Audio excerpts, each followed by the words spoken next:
गीतांजली एक्सप्रेसमध्ये कर्मचाऱ्यांकडनं प्रवाशांना मारहाण झाल्याचं आता समोर येताना दिसतंय। वडनेरा रेल्वे स्टेशन दरम्यान ही घटना घडल्याची माहिती मिळतेय।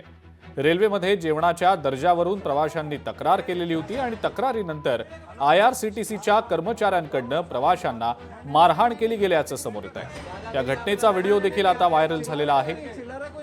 रेल्वे पोलीस ठाण्यामध्ये 6 ते 7 जणांवर गुन्हा दाखल करण्यात आलेला आहे। 6 एप्रिल रोजी घडलेली ही घटना असल्याचंही समजतंय। वडनेरा रेल्वे स्टेशन दरम्यान गीतांजली एक्सप्रेसमध्ये ही सगळी घटना घडलेली आहे। पैसेंजर को क्या दादागिरी करने का क्या? हाँ दादागिरी लेके आया पूरा एक घंटा और लेके आओ सबको। नहीं तो क्या करूँ, तुम लोग चोरी करेगा और वो साइन करते जाओ। क्या चोरी जबरदस्ती पैसा छीन रहा है क्या? तो क्या छीन रहे हैं? क्या है? तुम कौन है? तुम एक मिनट, तुम कौन है? सर्व पॅसेंजर सोबत त्यांचं भांडण चालू होतं। ते लोक ऑब्जेक्शन घेत होतं, पण त्यांचं ना ऐकता त्या लोकांनी काय केलं, त्यांच्यावरती दादागिरी करत असताना मी मध्यस्थ केलेलं की तुम्ही असं दादागिरी का करताय? तुम्ही तुमचं रेट कार्ड माझ्याकडे आहे, 90 रुपये लिहिलेलं आहे, त्याच्यामध्ये तांदूळ 4 चपाती एवढा काय क्वांटिटी लिहिलं आहे, तुम्ही ते तरी दिलं नाही आणि 160 रुपये तुम्ही कसं मागताय?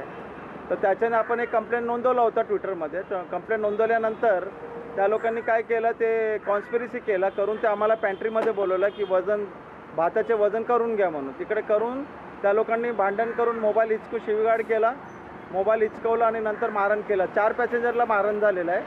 मारण केल्यानंतर ते मला ते कोंडून ठेवलेलं 1.5 तासपर्यंत। लोकशाही मराठी ऐका, पहा, जागरूक रहा।